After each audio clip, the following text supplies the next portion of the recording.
And we're recording. And hi, Lissa, this is Jana, and I'm here with Heather Parady, and we are getting ready. I said it right, right? You did. And we're getting ready to start our recording. I'm really excited about this Are we doing episode. video and audio, or is it just audio? We do video and audio, and we will be putting these on eventually on our website, or not our website, but our YouTube channel. Just want to make sure I'm not making crazy faces. No, it's okay, because crazy faces are good. It makes us kind of makes us approachable, right? People are like, oh, they're like me. I'm kind of nutty I'm too. very animated, so I gotta watch myself. I'm all over with my hands and banging me things, too. knocking things over. Okay, so we're going to get started. I'm going to just do our countdown and move into the podcast. What time is it? Okay, so 3, 2, 1. Hello and welcome to Oh My Health, There Is Hope. I'm your host, Jana Short, and today I'm here with Heather Parady. Heather is a host of Unconventional Leaders podcast. She's a mental health therapist turned online entrepreneur. She interviews leaders all over the world who are going against the grain and making impact on the world in their own unique way. Oh, I love it. I love what you're doing. Thank you. I'm so excited to be with you. You're so much fun. Last time we talked, I just really enjoyed our conversation. So thanks for having me on. I did too. I was really excited when you said, yeah, I'll come be a guest on the show. So the thing we do here is we share a powerful story of hope. And I know that you have one. So I was hoping you would share it with our listeners today. Absolutely. So the Unconventional Leaders isn't just random that I picked people who were going against the grain, doing things a little bit different, because I'd always, related to that, my own life, my own history. I grew up without an education, essentially. So I was homeschooled my entire life, really meaning I just stayed home and watched MTV. It was pretty great. I enjoyed it. I loved it a lot. But when it came time to grow up and actually, leave the house and do something, I didn't really have anything to fall back on, like skill sets, or college wasn't an option for me, or so I thought, because I didn't finish 7th grade. And when I went into adulthood, I really just got odds and ends jobs and was really struggling with my identity and worth. Long story short, I ended up going to college through the encouragement of a friend. Had to start off with a technical school and developmental classes, aka meaning you do not get credit for them. You pay for them, but you don't get credit. It's lots of fun. And worked my way up to finish that, eventually graduate school and so forth. But the story of hope that I wanted to share with everyone is one that I'm really passionate about, and this idea of you may not have the resources, but grit carries you a really, really, really, really, really long way. And I think what's interesting about people who've had any kind of adversity is they have that natural grit inside of them. Sometimes they have to tap into it. And what's interesting is sometimes that grit, that underdog kind of mentality can carry you further than people who may have had the resources that you envy a lot. And so that's what we talk a lot about on this show. My very first day of official school, very first time I ever stepped into a classroom, I was 23 years old, never had stepped into a classroom before. And I was literally shaking and sitting in the back. And I thought, they're going to kick me out of here. This is humiliating. I'm going to fail out of a technical college developmental class. And sitting there, I looked around me and I saw people with their feet up on the desk, eating Cheetos, texting, not looking at the teacher, just complete disrespect to her. And immediately it hit me. I'm like, these guys may have finished school, may know a lot more than I do, but I swear to God, I'm not going to ever disrespect a teacher. I'm going to sit up front from now on. I'm going to look her in the eyes, and I'm going to take down every freaking thing that she says and write it down on my notepad. And I realized that determination and that grit was really the secret sauce to all of it. And so, yeah, I love that story of hope, because for me, it means that no matter who you are, you can dig in deep, find your own why. And if you sit at the front of the class and you take some hard notes, you're going to pass the guy who had the advantage ahead of you. 100%. I agree with that. And I do think it's really funny because we all do have the ability to tap into that grit in ourselves.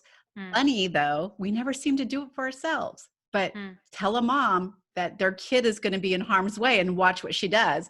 But if you tell her you have health issues, you need to go to the doctor, she'll find a million excuses not to stand up and take care of herself. So I love that you share that story of grit, because I'm saying that all the time. Like, you do have it there. Let your child be in harm's way and watch what you do. You need to just do that for yourself as well, which is what you did. Well, I want to say too, being a mom now, doing it for yourself is doing it for your kids. So I grew up with, and no disrespect to my mother at all, but she had a lot of mental health issues and wasn't really present in my life. She spent most of my childhood in her bedroom, and she didn't fight for herself and she didn't try. And I suffered as a result of that. Like I talked about, my education went to the wayside. There was a lot of basic things that I wasn't taught and trained how to do. And also too, just not having that relationship with my mom and not seeing someone fight for themselves. So often, that mom guilt will come in where, I have 2 young children right now, and I think, well, maybe doing all of this stuff, I should do this later on in life. And I'm like, no, they need to see a woman stand up for herself, run after her dreams, pour into her God-given gifts and talents and all that, be confident in them. I have to catch myself the way I talk to myself around them, because not in a pressure way, but essentially we're leading them through example of how they should view themselves one day. And it's hard and that's heavy, but also too, living on the other end of it where my mom didn't do that. I want to change that narrative. I love that. So it's not repeated. And I think that that's amazing that you're doing that. I also think it's amazing that you decided to go and get an education or to continue your education at a later stage in life, because here I am going to be turning 60 very soon. And You look well, good. thank you. Mm, Thank you. But I continue my education. I am just now getting my therapy, my hypnotherapy license as a good. therapist, because I didn't see myself doing that many years ago. And in my 50s, I saw a different path for me, or the universe opened up and shoved me through the door of my new path. And I received it very well. And I continue my education. So it's never too late. I don't care what age you're at or Uh-huh. where your level of education is. It's never too late to join the pack. And I know you must have been sitting that first day in the back of the room thinking, I don't belong here. Absolutely. This isn't for me. Like, what am I doing here? And here you are today, helping others because you took that scary step. Yeah, that's actually one of my favorite mantras is I belong here. I learned that I did an Ironman or half an Ironman a couple of years ago, and I didn't know how to swim for it. So I had to learn how to swim and overcome like this death fear of water as well. And I was so scared about it. And a friend of mine who's a coach and mentor said, say to yourself over and over again, when you're in the water, I belong here. And I literally did that through the entire swim. And that peace that brings you, I just remembered that when you said that is beautiful. So whatever you're working in, just silently saying, this is the place where I'm supposed to be. I belong here. It does something internally inside of you, and kind of calms nerves a little. I know exactly what it does. It creates that beautiful blueprint in your brain Mm, that tells your brain, this is where you belong. This is yeah. completely natural. You're here Yeah. all the time. And so I do that all the time when I'm afraid of heights. And when I went in a hot air balloon in Africa. And when my husband booked it, I never say no. When we're traveling, I'm always like, okay, I'll try it. I'll do it. But I kept thinking I'm going to make everybody in the basket miserable because I hate heights. I kept telling myself that that is where I belong, that was my I love comfort that. space, and that I'd done it a million times. My brain did not know the difference. It did not know that that was my first step on that hot air balloon. And I truly was the one hanging over, taking the pictures of people saying, oh, don't hang over so much. That's amazing. That's amazing. I'm scared of heights too. Well, definitely know what I'm calling this episode now. I belong here. Hey, oh, I like I think that. that is a huge message. We all belong exactly where we're at right now, but we also belong anywhere we want to go. That's it. And two, you brought up the hot air balloon. My husband did the same thing to me a few years ago, and I'm terribly afraid of heights. He did a hot air balloon, and we did it with someone else, and it was this elderly woman. It was like I wanted to say it was her 90th birthday. I mean, she was up there, and she was this sweet little old lady and so cute. And she was like, whoa, yeah. And she was up there and she was having the best time. And here I am, like holding on to the basket and stuff. And I'll never forget that. And she tells me every year she does something that she's afraid of.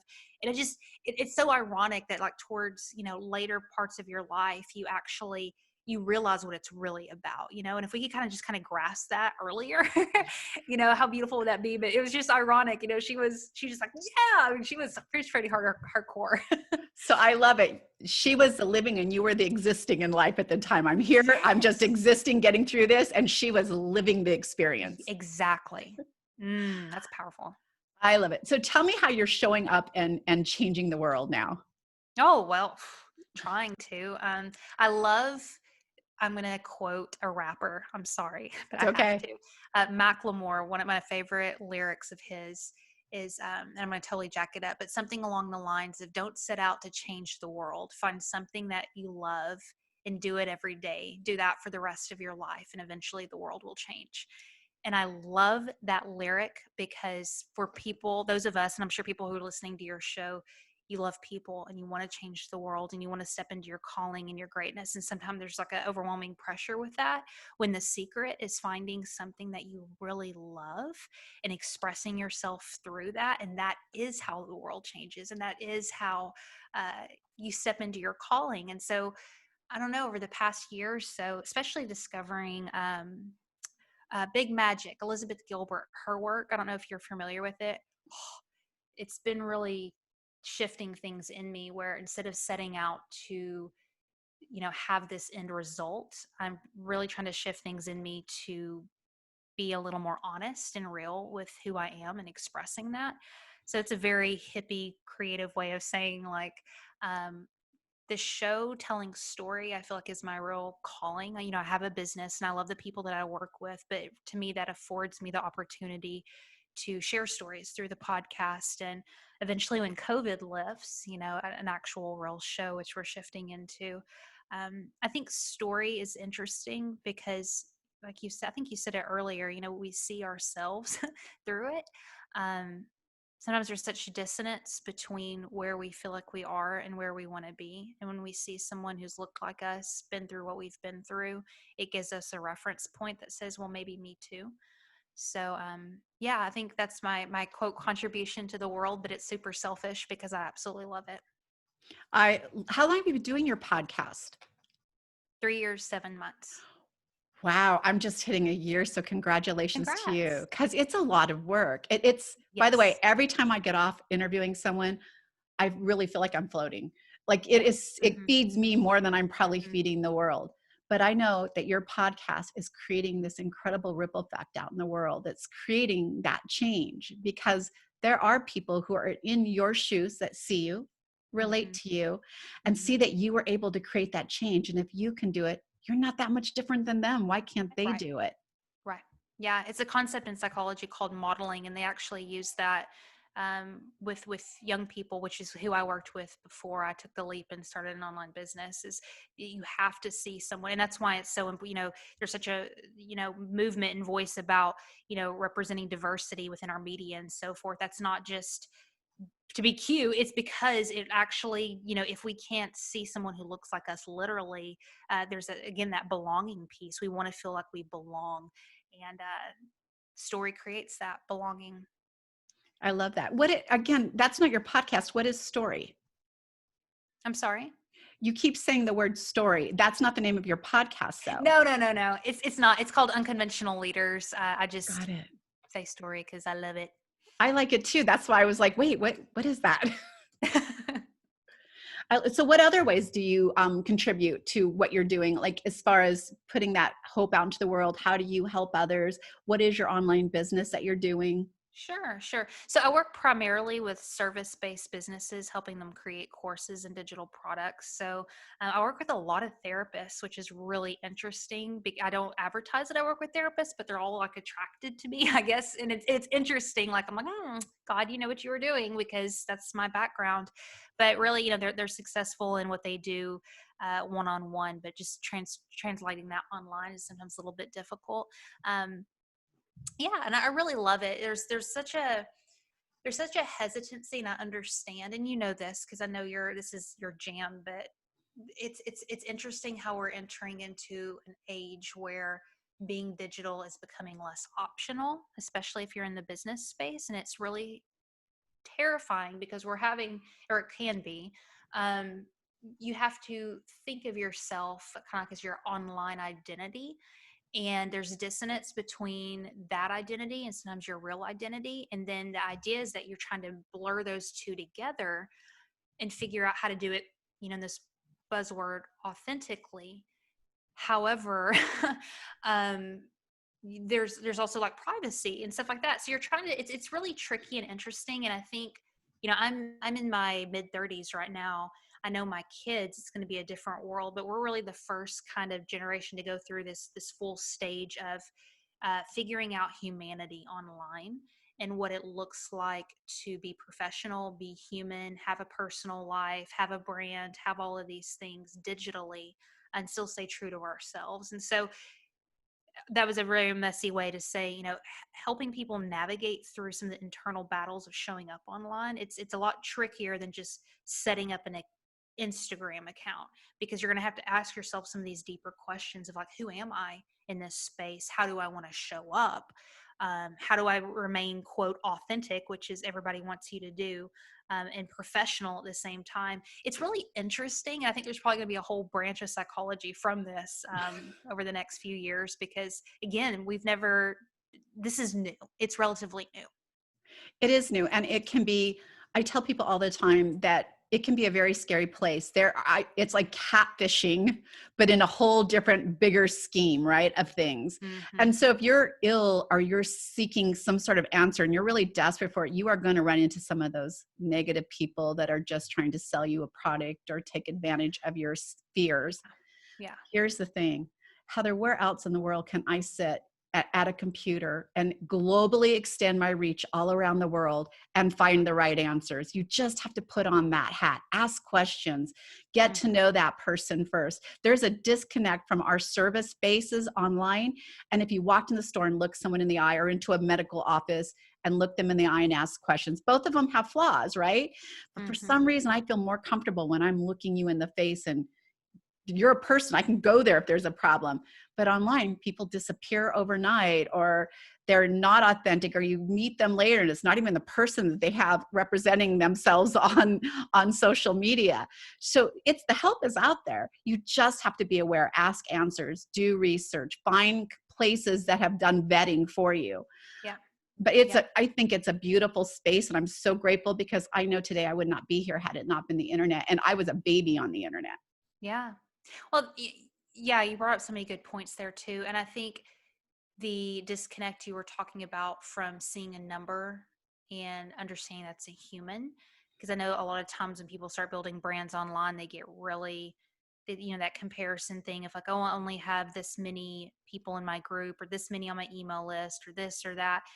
And I think that matters, but it's shifting to where engagement matters just as much. And so having smaller audiences that convert is just as important, if not more, than big audiences that might feel good and give you a dopamine rush and make you look popular to your friends who don't give a crap about your brand or what you're building and so forth.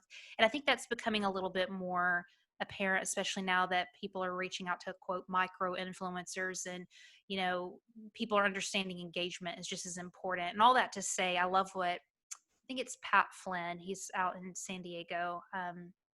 He talks about, if 20 people were in your living room to hear you speak, you would just be, honored. You're like, oh, I can't believe 20 people came here to hear me speak. But when we see that translated online, like, oh, only 20 people showed up on my live, without really valuing and saying, wow, 20 people spent time with me. And until we can start valuing and seeing those numbers as a human, it's really going to be difficult for us to build the kind of massive brands and audiences that we want, because again, who's faithful with a little can be trusted with a lot. And I love that scripture. Yeah. I love what you just said, because that is my whole platform, is that if someone comes to me and say they want to be an influencer, and I ask them why, and they say, I want more followers, that is not my client. Because what are you doing with the ones you have? If you have 20 Amen. people following you, you are influencing 20 people. Show up and do your job. So, and by the way, when you do show up and do your job and you do it well, I promise you, your base will grow.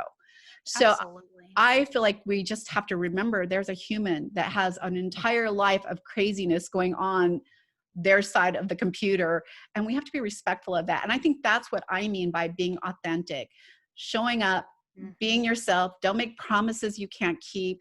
If it's out of your realm of genius, like that is not your field, I'm not going to pull someone's tooth because I'm not a dentist. Right. Even as a mindset coach, if someone comes to me and says, I'm suffering or struggling with depression, I've been on medications, I want you to help me because I love your Instagram, it's so positive, I would not work with that person. I would do them more harm than help them along their way of health and wellness. So I would move them to someone I know that works in the mental health issues. Yep. So yeah, you stay in your lane and show up and do what you do and do it really well. That's what I see as the new authentic on service bases online. And what is that energy that is put out then is that of abundance in life. And right now, it's easy to go into scarcity mindset of like, oh, how many people and micro, and not sending clients away. I would never do that. But you're saying like, no, I walk and live in abundance, and there is plenty here, and I'm going to do what's best globally for like mankind, and what's the best decision for that human. And that puts out an energy, I'm sure, that just attracts the most incredible people to you. I know it does. So you can build the kind of brand that you've built. And abundance is my favorite word. When someone tells me there's not enough, there is plenty of abundance. And the more we give, the more we get overwhelmed with receiving, right? So you put out a positive message. What do you get? You get people receiving that message, and you don't know what their day's like. It may have that trickle effect into their life that makes some change. So you have to just keep putting that out in the world. Absolutely. So I know, okay, we went over your podcast, a little bit about what you do online. By the way, I love what I didn't know this was her online business. And there are so many of you who are struggling. I did not know how to make my own program. I really didn't. I did not want to learn how to do it. That was not my area of genius. And here's the thing, you might think it looks expensive to have someone do this for you. It is way more expensive to do it yourself because one, it will not be professionally done and it'll look like you did it yourself, and you're going to have to redo it. But two, it takes you away from that space that you are the genius in. Right. That's working with your clients, giving them what they need. So the minute I started filtering out those jobs that were not my thing, I grew like crazy, and the money literally started coming in because I took that off my plate. And not only did I take it off the plate, I got it done right the first time. Right. Amen to that. Amen. Yep. So I literally hope if you're looking to build a program that you reach out to Heather or somebody else, but you reach out and start moving that into the professional space. Because if you want to be that influencer, you have to look professional. You have to be authentic. You can't take somebody's program, slap your name on it, make a few changes and say that's authentically what I'm doing for you when they can get it anywhere else. Right. So I think it's really great that there are people like you in this space doing that. Well, and then too, I think one thing that's happened with COVID is it's really brought to attention that we need to expand to an online model, even if that's not going to be your, bread and butter moving forward. You'd be surprised either A, what it can do for me from a scalability standpoint, but also two, to kind of help cushion your business a little bit against something like, God forbid this ever happen again.